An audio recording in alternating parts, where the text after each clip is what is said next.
चलिए, खैर अभी तक मैंने आप लोगों को कुछ चीजें पढ़ाई हैं। अगर आपको याद हो तो हमने आपको पढ़ाया है संघीय विशेषताएं क्या होती हैं। संघीय विशेषताएं मैं कल तक पढ़ा चुका हूं, उम्मीद करता हूं कि आप लोगों ने अच्छे से याद कर ली होंगी। और उसके बाद गैर संघीय विशेषताएं या फिर ये कहिए कि एकात्मकता को, यूनिटरी फीचर को दर्शाने वाली विशेषताएं, वो आज हम आपसे डिस्कस कर रहे हैं। और उसके अंत में एक बार के लिए आप अगर लक्ष्मीकांत अगर किताब आपके पास है तो उसमें संघीय संरचना, संघीय व्यवस्था के नाम से किताब है, आप चाहें तो उसे देख सकते हैं। एक बालक बोल रहे हैं कि सर नटराज की कक्षाएं कम करिए। बिल्कुल, अभी हम प्लानिंग में है, नेक्स्ट वीक में मोस्ट प्रोबेबली 6 क्लासेस आपकी रह जाएंगी, फिक्र ना करिए, ठीक है ना। तो 6 क्लासेस करने का प्रावधान हमारा चल रहा है नटराज बैच के अंदर, लेकिन इस पर थोड़ा सा समय दीजिए। कौन सी टीचर की क्लास कम करनी है, क्या करना है, ये थोड़ा सा हम लोग अभी डिस्कशन में है, तो we are planning on it, फिक्र ना करें। चलिए, तो क्या कह रहा हूं मैं कि गैर संघीय विशेषताएं क्या होती हैं, या फिर ये कहिए कि अब तक जो हमने पढ़ा था वो क्या था कि भारत एज ए, मतलब India is A union of state, हमने ऐसा समझा था। तो हमने कल तक जो समझा था उसमें था कि राज्यों को इज्जत मिले, क्या भारत ऐसा देश है? तो आंसर निकला हां सर, हमारे पास बहुत सारे ऐसे फीचर निकले थे जिससे हमें पता चला था कि भारत में राज्यों को इज्जत मिलती है। और जिन्हें लक्ष्मीकांत जो लोग परचेज कर चुके हैं वो चाहे तो संघीय व्यवस्था नाम से चैप्टर नंबर 13 है, आप उसे वहां से पढ़ सकते हैं, हमने आपका चैप्टर वहीं से कवर किया है, ठीक है। अच्छा, दूसरी चीज है गैर संघीय व्यवस्थाएं कौन सी हैं, यानी यूनिटरी फीचर को दर्शाने वाली व्यवस्थाएं, जिनसे ये पता चले कि भारत इंडेस्ट्रक्टिबल स्टेट है, यानी कि एक अविभाज्य संघ है, इसे कोई तोड़ नहीं सकता। ऐसा क्या है हमारे पास? हमने कहा हमारा केंद्र बड़ा मजबूत है। बोले मजबूत क्या मतलब, खाता पीता है क्या, मतलब बढ़िया टॉनिक वॉनिक लेता है क्या? हमने कहा रुकिए, आपको एक एक चीज पता चल जाएगी, हमारा केंद्र कैसे मजबूत है, क्या होता है, सारी व्यवस्थाएं पता चल जाएंगी, एक एक करके सारी बातें करते हैं। सबसे पहले हमारे केंद्र को मजबूत करने वाले फीचर्स में सबसे ऊपर है एकल संविधान, अर्थात हमारे कॉन्स्टिट्यूशन में संविधान एक ही है। अच्छा, संविधान एक ही है, सबके पास एक ही होता है? अरे नहीं साहब, आपने कभी जम्मू कश्मीर का मसला अगर सुना हो तो उसमें क्या था? एक बालक बोल रहे हैं सर आवाज कम आ रही है, एक मिनट। सबसे पहले हमारे केंद्र को मजबूत करने, भाई साहब सबकी क्लासेस, सबकी आवाज बहुत अच्छे से आ रही है, कृपया करके इस तरह से आप, मैं एक बार पोल करा लेता हूं। बुक लेना मैंडेटरी है? नहीं भाई, मैंडेटरी हम बख्शी नाम से किताब आएगी, पता नहीं अब आपको विजिबल है कि नहीं है, अब शायद विजिबल हो जाए, है ना, थोड़ी ब्राइटनेस ज्यादा है इसलिए दिखाई नहीं दे रही है। द कॉन्स्टिट्यूशन ऑफ इंडिया, अगर आपको जल्द चाहिए तो आप कर सकते हैं, अदरवाइज मैंडेटरी कुछ भी नहीं है, है ना। बाकी तो हम सब चीजें पढ़ा ही रहे हैं, लेकिन कुछ बच्चों की किताब खरीदने की आदत होती है, उनको बता रहा हूं, ठीक है ना। अच्छा, तो अब हम आपके सामने, हाँ भाई आवाज को लेकर के जो बच्चे सवाल कर रहे थे, बिल्कुल सही आवाज आ रही है, तो जिनको नहीं आ रही है वो कृपया करके अपने कान की ढैपी को सही कर लें, ठीक हो जाएगा मामला। तो भैया ऐसी बात है कि हमारे देश का संविधान मजबूत है और एकल संविधान है, इस बात पर आपत्ति क्या हो सकती है? हमने कहा जम्मू कश्मीर याद है? बोले हाँ याद है। मैंने कहा 370 हटने से पहले क्या होता था? बोले क्या होता था? 370 हटने से पहले जम्मू कश्मीर एक राज्य होता था। मैंने कहा राज्य होता था, लेकिन स्पेशल स्टेटस वाला, कैसा? जिसका अपने तरीके का संविधान था, मतलब राज्य को अपने तरीके से गवर्न करने की व्यवस्थाएं हुआ करती थी, जो आज नहीं है। इसका मतलब किसी देश में पूरी तरह से सभी कॉर्नर, सभी स्टेट, सभी यूटीज को डायरेक्ट करने के लिए एक संविधान का होना क्या दर्शाता है? दर्शाता यह है कि राज्य चाहे जितनी भी विविधताएं लिए हुए क्यों ना हो, जम्मू कश्मीर में स्पेशल स्टेटस था, लेकिन हमारा केंद्र मजबूत था, इसीलिए 370 हटा दिया गया। दुनिया भर में प्रतिक्रियाएं आती गई, कश्मीरियों ने आंदोलन किए, रोड साइड प्रोटेस्ट हुए, लेकिन कुछ भी नहीं हुआ, क्योंकि केंद्र मजबूत था। केंद्र की मजबूती कैसे समझ में आई? उम्मीद है आपको समझ में आ गया। यानी अगर केंद्र चाहे तो वो राज्य के विषय पर कुछ भी निर्णय ले सकता है। केंद्र के पास वो क्षमताएं हैं कि वो किसी भी राज्य का अपना स्टेटस छीन सकता है, उस राज्य के अंदर वो किसी भी प्रकार से अपनी बातें मजबूती से रख सकता है। सर और कोई तरीका है जिससे ये पता चले कि केंद्र मजबूत है? बिल्कुल है। क्या है एक तरीका केंद्र मजबूत पहचानने का? ये है कि अगर हमें यह मालूम हो कि भारत के संविधान में 7वीं अनुसूची, जिसके अंदर देश के कौन से विषय किसके द्वारा डील किए जाएंगे, यानी केंद्र सरकार किन्हें डील करेगी, राज्य सरकार किन्हें डील करेगी, समवर्ती सूची में क्या होंगे, अवशिष्ट सूची में क्या होंगे, अगर यह बात पता चले तो केंद्रीय सूची के अंदर जो विषय है उनकी संख्या राज्य सूची के विषय से ज्यादा है। इसका मतलब केंद्र के पास जब ज्यादा मामले हैं डील करने के लिए, तो केंद्र तो स्वतः ही मजबूत हो गया, पहली बात।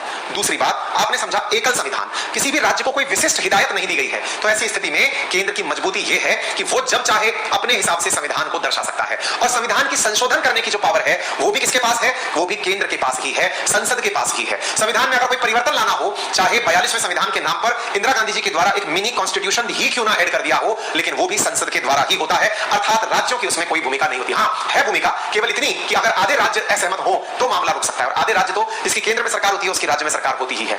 तीसरी चीज, हमारे देश में एकल नागरिकता है। हमारे यहाँ अमेरिका वाला हाल नहीं है, अर्थात जिस प्रकार अमेरिका में अमेरिका की अलग नागरिकता लेनी होती है और वहां के राज्यों की अलग नागरिकता लेनी होती है, हमारे यहाँ ऐसा नहीं है। हमारे यहाँ क्या है, आप राजस्थान के हैं, यूपी के हैं, बिहार के, कहीं के भी हैं, आप पूरे देश की एक ही सिटीजनशिप रखते हैं, अर्थात डुअल सिटीजनशिप होती है क्या? बिल्कुल होती है। किनके पास? अमेरिका वालों के पास होती है, हमारे पास वो नागरिकता का सिस्टम नहीं है। ये क्या दर्शाता है? ये दर्शाता है कि समस्त भारतीय संपूर्ण देश में कहीं भी स्वतंत्र रूप से विचरण कर सकते हैं, कहीं भी निवास कर सकते हैं, कहीं पर भी व्यापार कर सकते हैं, जो हमारे आर्टिकल्स में आर्टिकल 19 के अंदर दिए हुए हैं। इसके अलावा और क्या फीचर है? हमारे यहां पर केंद्र द्वारा राज्यपाल की नियुक्ति की जाती है। राज्यपाल क्या है? असल में केंद्र का नुमाइंदा है, जिसको केंद्र द्वारा राज्यों में भेजा गया। क्यों?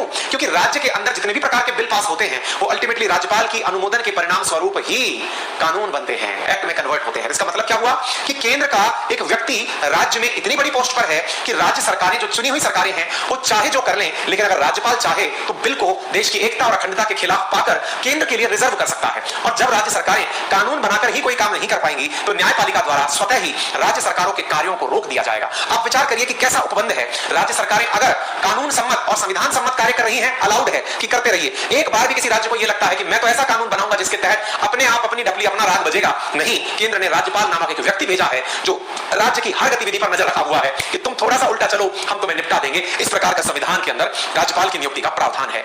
इसके साथ साथ संविधान में एक लचीलापन है। सर लचीलापन है मतलब? अरे भाई कॉमन सेंस यूज करिएगा। सर संविधान में लचीलापन है, आपने दो बातें बताई सर। एक बात कल आपने हमें बताई थी जिसमें कहा था संविधान की कठोरता। हमें समझ में नहीं आ रहा है हमारा संविधान कठोर है कि हमारा संविधान नरम है। हमने कहा समझाते हैं।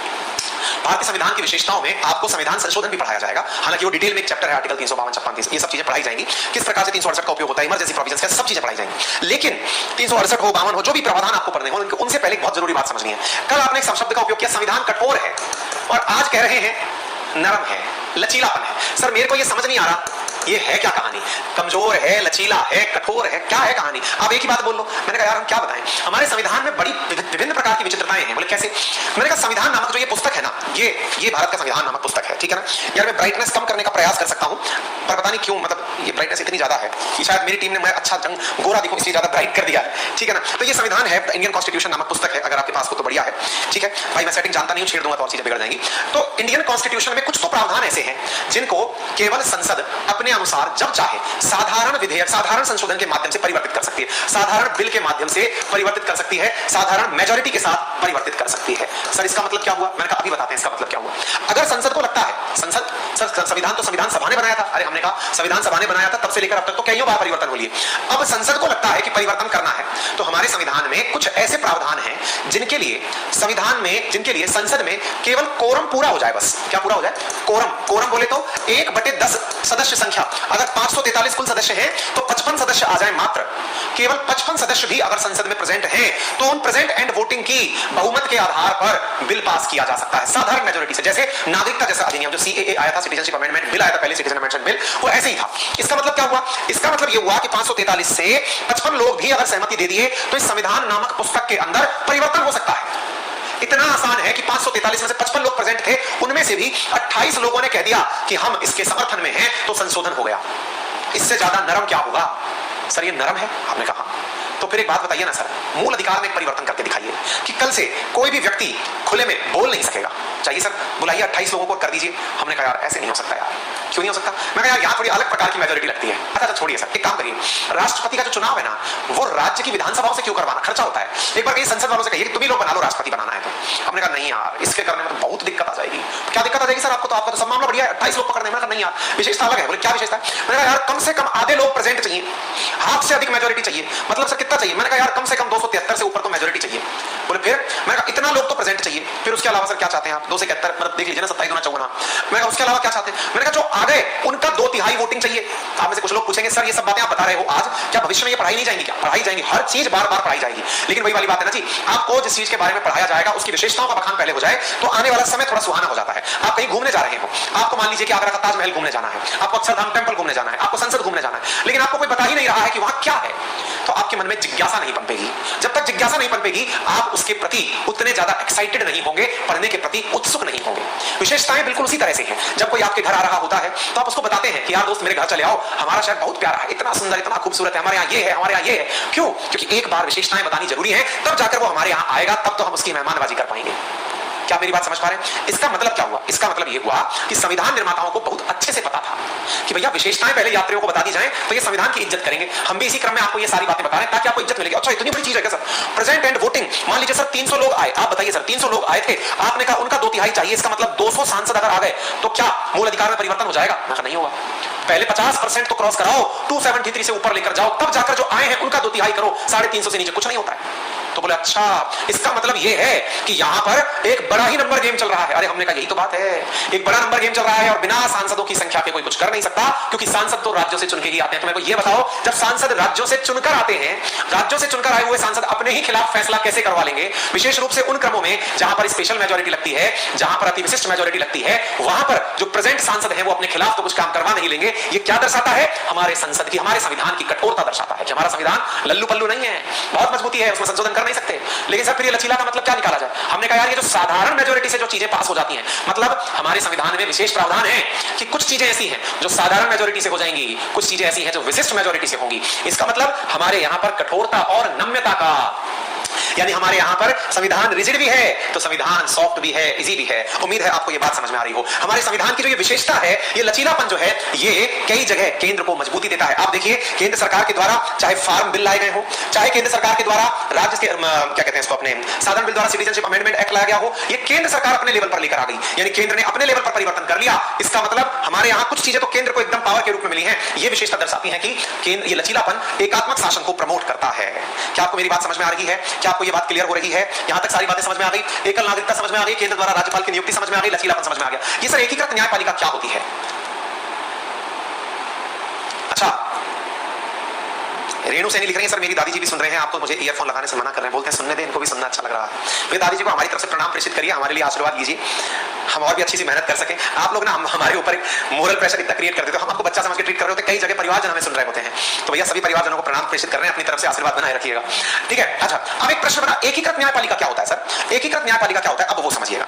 देखिए आप सबको कल हमने पॉइंट पढ़ाया था, क्या पढ़ाया था? हमने कहा था स्वतंत्र न्यायपालिका। अब ये बड़ा कंफ्यूजिंग है साहब, क्या कंफ्यूजिंग है? एक तरफ तो आप शब्द यूज करते हैं, क्या यूज करते हैं?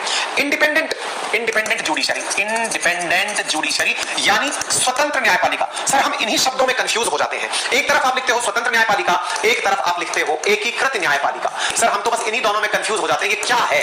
दोनों तरफ ही न्यायपालिका है, एक तरफ एकीकृत है यानी यूनिटरी है और एक तरफ इंडिपेंडेंट है, हम कंफ्यूज हो जाते हैं। सर बताइए हम इस कंफ्यूजन को कैसे दूर करेंगे? प्रीति बेटा मंडे से शुरू हो रही है ना? मिथुन थैंक यू सो मच, सूरज धन्यवाद, थैंक यू सो मच। आइए तो ये इंडिपेंडेंट और एकीकृत की कहानी क्या है, अब इसको समझिए। देखिए मैंने कल आपको उदाहरण दिया था, कहा था कि इंदिरा गांधी जी की सदस्यता रद्द करने वाली कोर्ट कौन सी थी? इंदिरा गांधी जी उस समय एट दैट टाइम वो देश की प्रधानमंत्री हुआ करती थी। इंदिरा गांधी जी की जो प्राइम सांसदी है यानी एमपीशिप जो है वो रद्द करने वाली कौन थी? इलाहाबाद हाई कोर्ट थी, ठीक है ना, यूपी की जो हाई कोर्ट है वो थी। अच्छा, इससे क्या पता चला था कि हमारी न्यायपालिका को केंद्र सरकार का डर नहीं है। इससे क्या फायदा हुआ? राज्य भी देश हित में फैसले ले सकते हैं। भाई राज्य की हाईकोर्ट है तो देश के हिसाब से राज्य ने भी फैसले ले लिए और वो पूरे देश को मान्य हुए। आपने भी देखा होगा देश में जब हिजाब का विवाद चला था तो कर्नाटक हाईकोर्ट का फैसला क्या होगा, इस पर सभी की निगाहें टिकी हुई थी, यानी कर्नाटक हाईकोर्ट के फैसले से संपूर्ण देश बधा हुआ था। यानी इंडिपेंडेंसी ऑफ हाईकोर्ट हमारे देश की बड़ी पावर है। इतना ही नहीं, हमारे सुप्रीम कोर्ट की इंडिपेंडेंसी भी हमारे देश के लिए एक अपने आप में राज्यों के हितों का रखवाला है, क्योंकि अगर कोई दो राज्य आपस में झगड़ ले तो उनकी सुनवाई भी सुप्रीम कोर्ट करता है, उनको केंद्र सरकार से कोई लेना देना नहीं है। दो राज्यों के बीच में अगर डिस्प्यूट है, जैसे कि बेलगाम को लेकर कर्नाटक महाराष्ट्र के बीच विवाद है, जल बंटवारे को लेकर कई राज्यों में आपसी विवाद होता है, सुप्रीम कोर्ट सुनवाई करता है, वो केंद्र सरकार से प्रभावित नहीं होता। This is known as independence of judiciary, यानी किसी से हमें प्रभावित नहीं होना, पहली बात। दूसरी बात, अब दूसरी बात क्या निकल कर आती है और वो क्या है? वो है एकीकृत न्यायपालिका। अब ये क्या होता है? ये क्या होता है एकीकृत न्यायपालिका? एकीकृत न्यायपालिका क्या होती है, अब उसे समझने का प्रयास करिए। देखिए होता क्या है, हमारे देश में न्यायपालिका का एक सीक्वेंस है। कैसे? सुप्रीम कोर्ट हाई कोर्ट के ऊपर बैठी हुई है, यानी सुप्रीम कोर्ट जब चाहे हाई कोर्ट से उसके पास चल रहे केसेस को अपने पास मंगा सकती है। जैसे नहीं होता, जैसे सरकारी नौकरियों में होता है, एक सीनियर ऑफिसर होता है, एक जूनियर ऑफिसर होता है। सीनियर को लग रहा है कि जूनियर कुछ गड़बड़ कर रहा है तो सीनियर ने जूनियर से सारी फाइलें ऊपर मंगवा ली कि भैया ऊपर ले आओ, हमको दिखाओ फाइलों में क्या गड़बड़ चल रही है। मतलब सुप्रीम कोर्ट हाई कोर्ट से फाइलें अपने पास मंगवा सकता है। सिमिलरली जो डिस्ट्रिक्ट कोर्ट है, जो जिला न्यायपालिका है, उनसे फाइलें हाई कोर्ट मंगा सकता है। इसका मतलब सोचिए, अगर कोई मामला इतना इंपॉर्टेंट है जो सुप्रीम कोर्ट को लगता है, केंद्र में दिल्ली में बैठी हुई सुप्रीम कोर्ट को लगता है कि वो डिस्ट्रिक्ट कोर्ट के इस मामले में सहमत नहीं है। जैसे अभी आपको मालूम होगा, अभी बनारस में, वाराणसी के अंदर शिवलिंग को लेकर के विवाद हुआ है। आपने देखा होगा जो काशी विश्वनाथ टेंपल है उसकी बगल के अंदर जो मॉस्क है, जो मस्जिद है ना, ज्ञान व्यापी, उसके अंदर शिवलिंग को लेकर के डिसीजन किसने दिया है? डिस्ट्रिक्ट कोर्ट ने, बनारस की अपनी डिस्ट्रिक्ट कोर्ट ने। कोई हाई कोर्ट वाई कोर्ट का डिसीजन नहीं है, जिसके आधार पर वहां पर सारे सर्वे हो रहे हैं। और सोचिए सुप्रीम कोर्ट बैठकर तमाशा देख रही है, डिस्ट्रिक्ट कोर्ट ने यह फैसला दे दिया है, आगे देखते हैं होता है क्या। अचानक देश में वैमनस्य बढ़ गया, या कोई ऐसी चीज हो गई कि डिस्ट्रिक्ट कोर्ट के पाले से बॉल निकल गई, तुरंत सुप्रीम कोर्ट कहेगी इस फाइल को सीधा ऊपर भेजो, तुम लोग डिस्कस नहीं करोगे ये सब चीजें। तो वो जो ऊपर भेजने वाला काम है ना, वो एकीकृत न्यायपालिका का दृश्य। तो बताइए क्या हमको इससे ये नहीं लगा कि ऊपर से नीचे तक पूरा कंट्रोल हो रहा है है, दोनों में अंतर है कि नहीं? ये कंट्रोल क्या दर्शाता है? देश एक है, केंद्र सरकार पावरफुल है, केंद्र मजबूत है, यानी केंद्र की सब सत्ताएं, चाहे वो न्यायपालिका हो, चाहे एग्जीक्यूटिव हो, चाहे विधायिका हो, सब मजबूत बैठी है। वहीं जब हम इंडिपेंडेंट की बात करते हैं तो हमने उसके अलग प्रमाण दे दिए। तो इंडिपेंडेंसी ऑफ जुडिशरी क्या दर्शाती है? देश में फेडरल फ्यूचर दर्शाती है, फेडरल फीचर दर्शाती है। और वहीं पर यूनिटरी फीचर क्या दर्शाते हैं वो मैंने, ये बहुत बड़ा प्रश्न है, आरएएस मेंस परीक्षा के लिए हो, चाहे यूपीएससी के लिए हो, चाहे आईएएस के प्रीलिम्स के लिए हो, आप कोई सा भी एग्जाम दें, उन सबके पॉइंट ऑफ व्यू से ये फीचर्स आपके लिए बहुत मायने रखते हैं। ठीक है, उम्मीद है आपको ये बात अच्छे से समझ में आ गई हो। फिर एक बात बताइए, आज आपके यहां पर कोई भी, आप में से भी कई लोगों का मन होगा कि वो आईएएस पीसीएस बन जाए, है ना, आईएएस आईपीएस या आईएफएस। आपको मालूम होना चाहिए देश में 3 ही सर्विस ऐसी हैं। कौन सी सर्विस है? जिन्हें क्या माना गया है? जिन्हें अखिल भारतीय सेवा माना गया। कोई बताएगा देश में कौन कौन सी सेवाएं ऐसी हैं जिन्हें अखिल भारतीय सेवा माना गया? अखिल भारतीय सेवा का मतलब समझ रहे? केंद्र डिसाइड करता है कि इनकी नियुक्ति कौन से राज्य में होगी, कैडर बेस्ड सर्विस होती है, जानते हैं? मनप्रीत गए थे लेकिन कुछ फायदा नहीं हुआ। बोलिए।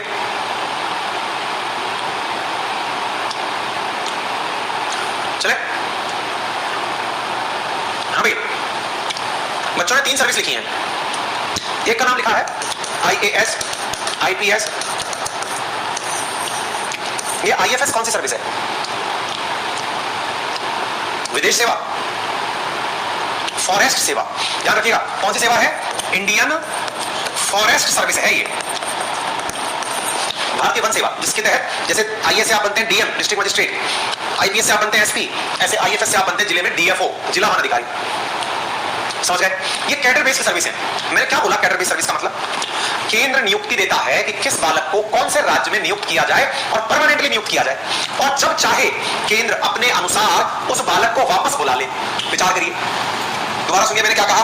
केंद्र डिसाइड करता है, क्या डिसाइड करता है भाई केंद्र, कि कौन से बालक को कौन सा राज्य दिया जाए। सर इसका डिसाइड करने का कोई तरीका है क्या? हमने कहा बिल्कुल है। सर क्या तरीका है? मैंने कहा भाई इसका तरीका है, एक मिनट, हम इसका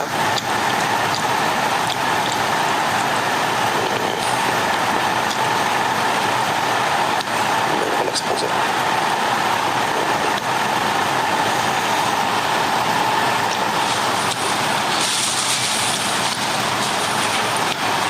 ज्यादा अंधेरा हो गया ना, बहुत ज्यादा अंधेरा हो गया। एक सेकंड,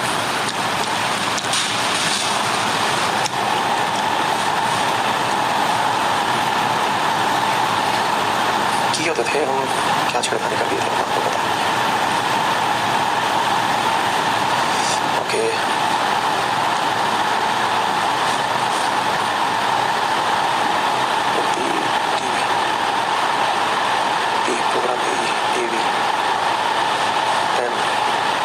इसमें बहुत तेज रोशनी आ रही है। ऑपरेट स्पोर्ट्स लाइट्स, हाँ ये भी ठीक है।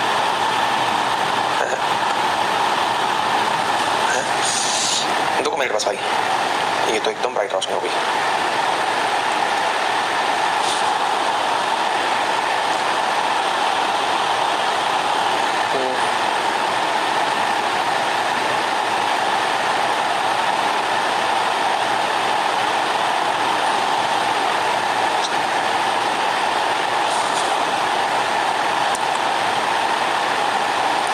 देखो ऐसी बात है, हमको इसमें ऑप्शन नहीं मिला है गोरे को काला कैसे करें। ये कह रहा है गुरुजी हम आपको गोरा ही दिखाएंगे।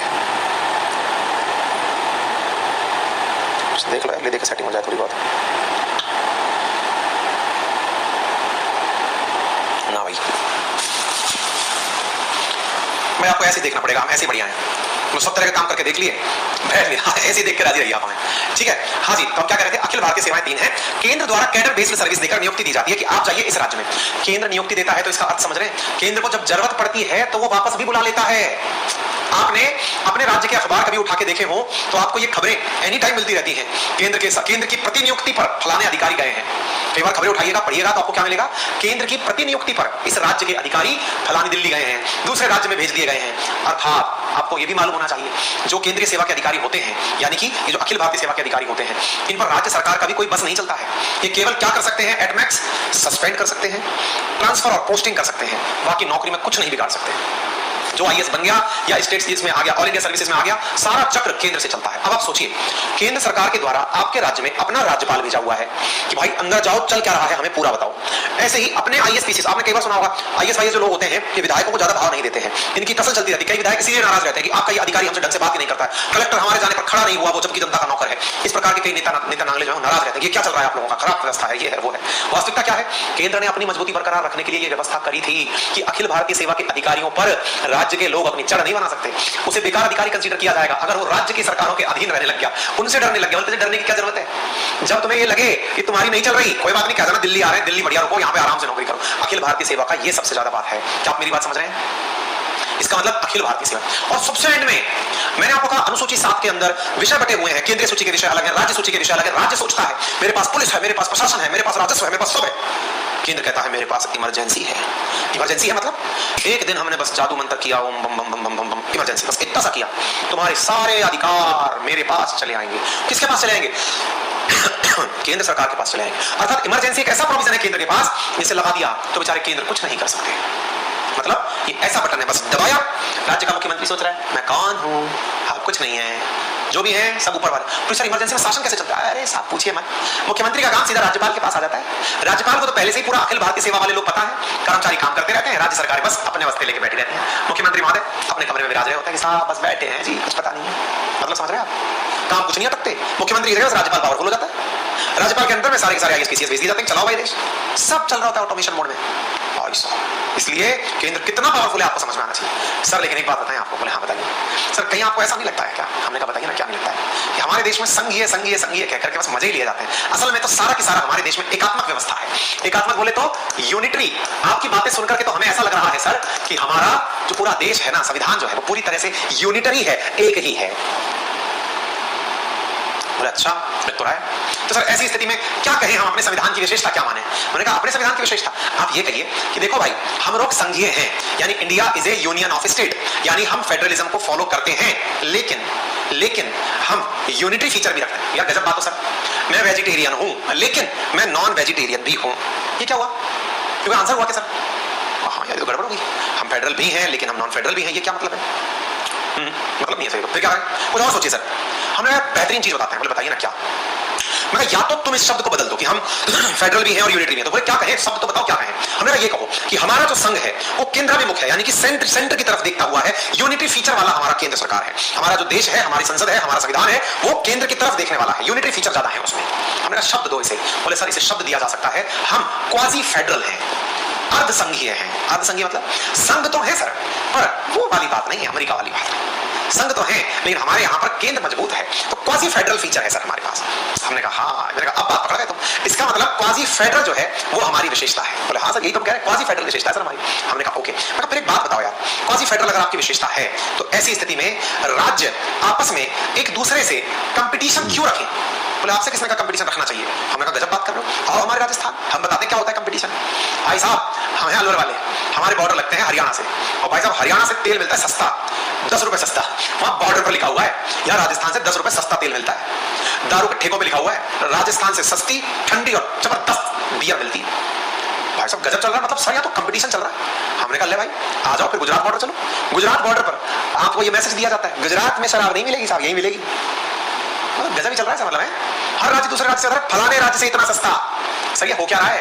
कंपिटिटिव हो रहे हैं सर हम लोग तो, कंपिटिटिव। फिर हम कैसे रहेंगे एक साथ? हमने कहा चिंता ना करिए, इसीलिए एक शब्द आया जिसका नाम है सहकारी संघवाद, यानी कोऑपरेटिव फेडरलिज्म। यानी हमें संघ बन के रहना है लेकिन सहयोगी रूप से एक दूसरे की मदद करते हुए हमें एक संघ बनकर रहना है। कैसे संभव है सर एक दूसरे की मदद करते हुए रहना?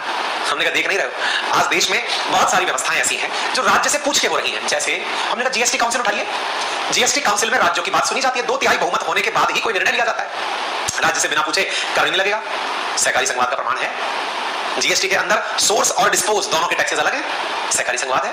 टैक्सेशन की बहुत सारी व्यवस्थाएं ऐसी हैं जो राज्यों को एक दूसरे से कोऑपरेटिव बनाती है। एक दूसरे राज्य में हम जाते हैं तो कोई टैक्स नहीं लगता।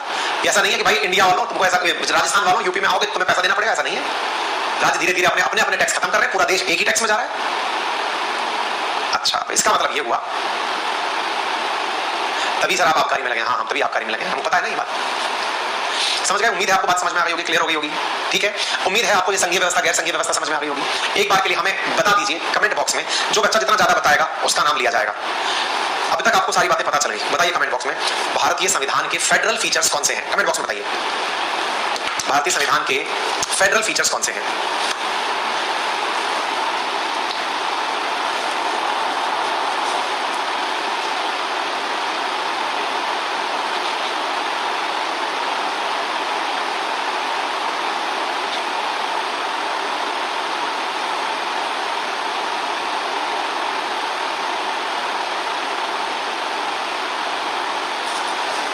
सुप्रीम कोर्ट राष्ट्रपति के फैसले बदल सकता है क्या? नहीं। लचीला कठोर। अब देखिए, आप में से कुछ लोग आंसर लिखेंगे, कुछ लोग नहीं लिखेंगे। एक काम करते हैं, आप अपने लेवल पर एक बार अपनी कॉपी में लिखिए। मैंने तो छुपा रखा है ना, अपनी कॉपी में एक बार के लिए फेडरल और यूनिटरी फीचर। बेटा सीधा सीधा आरएएस परीक्षा में 5 नंबर का सवाल यूनिटरी और फेडरल फीचर का पूछा गया। शायद ही कोई बार का एग्जाम हो जहां पर ये फीचर ना पूछे जाते हो। एक बार खुद से, मेरे कमेंट बॉक्स में मत लिखिए, खुद से पेज पर लिख लीजिए और फिर मैच कर लीजिएगा। कमेंट बॉक्स में लिख लीजिए और फिर मैच कर लीजिएगा।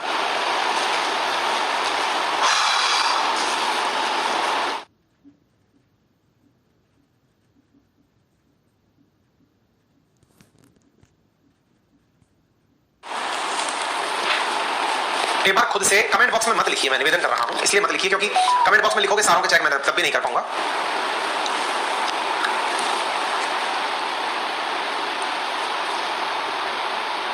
गवर्नर का शासन वेस्ट बंगाल में, बेटा वो अलग चीज है। मुकेश कुमार, बेटा अगर एड्रेस चेंज करना है तो टेक्निकल टीम से बात करिए, अगर संभव होगा तो वो जरूर करेंगे।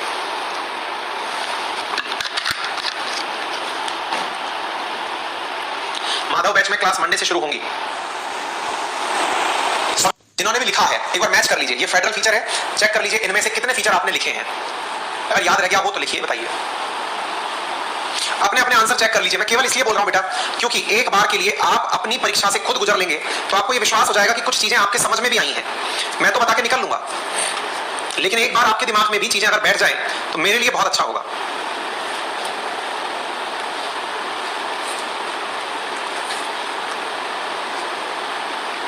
सब चेक कर लीजिए कि क्या आपका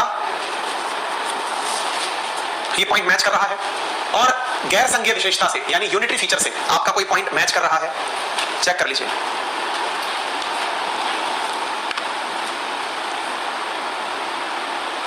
टेक्निकल टीम का नंबर 7878158882।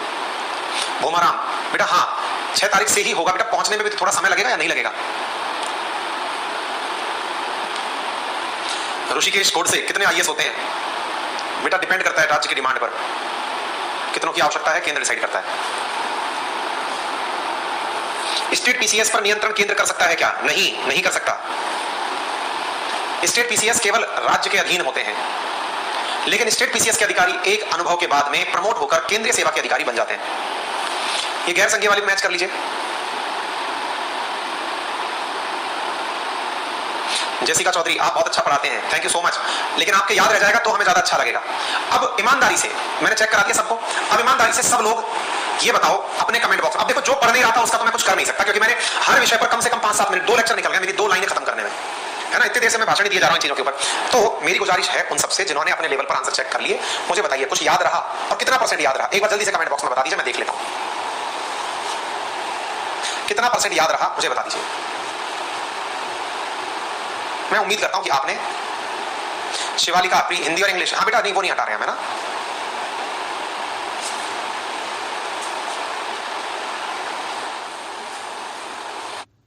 कुछ याद हुआ?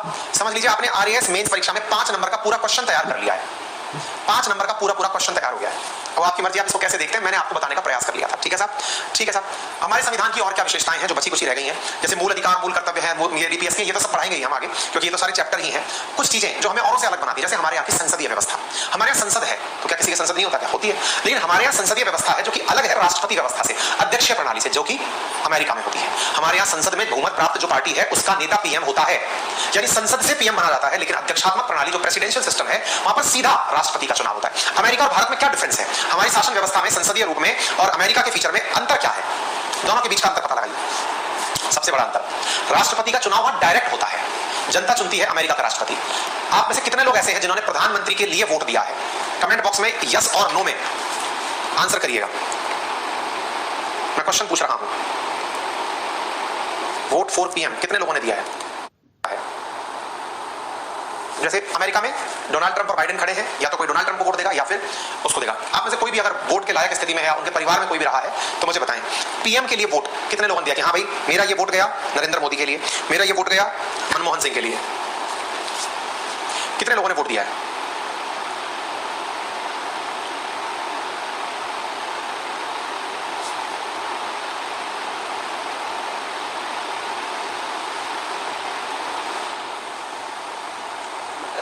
पचपन और 45% का आंकड़ा आ रहा है। 45% ने दिया है, 55% ने नहीं दिया है, 46% ने दिया है, 54% ने नहीं दिया है।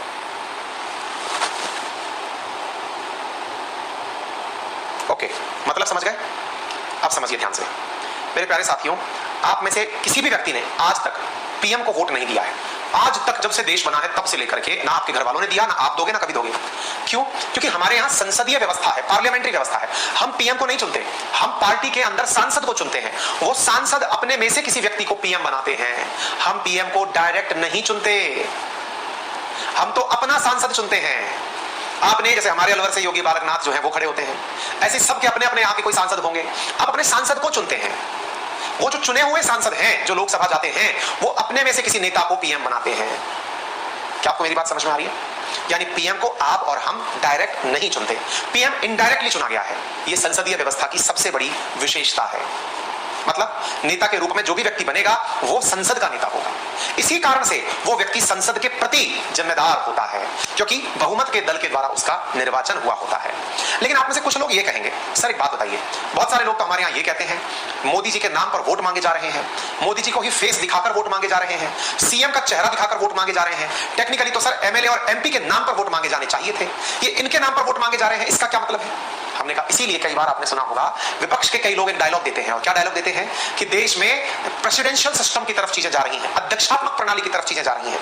होना क्या चाहिए? सांसद या विधायक को चुना जाना चाहिए। यहां पर वोट किसके नाम पर मांगे जा रहे हैं? कि हमारा नेता राष्ट्रपति प्रधानमंत्री कौन बनेगा, इस आधार पर। इसलिए आजकल राजनीतिक पार्टियों को चुनाव में जाने से पूर्व पहले बताना पड़ता है सीएम का उम्मीदवार कौन होगा, पीएम का उम्मीदवार कौन होगा। अरे भैया, ये फीचर प्रेसिडेंशियल यानी अध्यक्षात्मक प्रणाली पर तो लागू होता है, संसदीय प्रणाली पर लागू नहीं होता है। बाकी संसद की सारी विशेषताएं जब आप संसद पढ़ेंगे तब पढ़ेंगे। हमारे यहाँ पर सार्वभौमिक वयस्क मताधिकार है, यानी कि आप जब अडल्ट हैं तो आप वोट दे सकते हैं। मौलिक अधिकार जो हमारा चैप्टर है नेक्स्ट, जिसको हम प्रीएम्बल के बाद पढ़ेंगे। मूल अधिकारों में कौन से अधिकार हैं, ये आपको डिटेल में पढ़ाए जाएंगे। न्यायपालिका डिटेल में पढ़ाई जाएगी। इंडिपेंडेंट जुडिशियरी आपको पढ़ाई जाएगी, जुडिशियरी किस प्रकार से, मौलिक कर्तव्य क्या है, ये सारी व्यवस्थाएं आपको आने वाले समय पर चैप्टर वाइज पढ़ाई जाएंगी। तो चैप्टर वाइज जो चीजें पढ़ाई जाएंगी वही हमारी विशेषताएं हैं। इसका मतलब ये हुआ कि आपको संसद की विशेषताओं के अंदर जो फीचर्स हैं वो आपको एक प्रकार से संसद के अंदर जो चैप्टर, अपने संविधान में जो चैप्टर है, पॉलिटी के जो चैप्टर है, वही आपकी विशेषताएं हैं। आप उन्हें भी लिखकर आ सकते हैं। एक जो सबसे इंपॉर्टेंट पार्ट है जो आपको लर्न करके आना है, जो आपको कंटेंट के साथ उपलब्ध करा दिया जाएगा, वो ये है। इसमें क्या है कि भारत के संविधान में कौन से देश का प्रभाव है। सीधा प्रश्न उठकर यहां से आता है, प्रीलिम्स के अंदर याद करने योग्य है। अगेन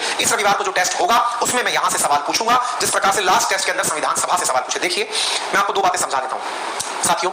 जब भी आपको कोई टास्क दिया जाए, समझाने का टास्क मेरे ऊपर है, समझाऊंगा मैं, लेकिन जो रटने का टास्क दिया जाए वो आपके ऊपर है। मैं इसमें क्या बता सकता हूं कि ब्रिटेन से संसदीय शासन लिया है, मैं बोल भी लूंगा तो क्या मिल जाएगा आपको? कुछ नहीं मिलेगा। आपको याद ही करना पड़ेगा, रटना है। हाँ, आज संभव है कि आपको रटना याद ना रहे, हो जाए, कल ही भूल जाएं आप, लेकिन जैसे जैसे पॉलिटी खत्म होती जाएगी आपको ये चीजें ऑटोमेटिक याद होने लगेंगी। चैप्टर वाइज जब हम मूल अधिकार पढ़ेंगे तो हम अमेरिका की चर्चा करेंगे कि ये वहां से लिया गया है, नीति निर्देशक तत्व पढ़ेंगे, आयरलैंड की चर्चा करेंगे। इसका मतलब चैप्टर वाइज जब चीजें आएंगी तब तो इनका जिक्र होगा ही, लेकिन प्रीलिम्स पॉइंट ऑफ व्यू से आपको ये फैक्ट रोजाना याद करने हैं। इनमें कोई कुछ भी नहीं पढ़ा सकता। सर पहले सिविक्स बोरिंग लगती थी लेकिन अब अच्छी लगने लग रही है। Okay, thank you so much.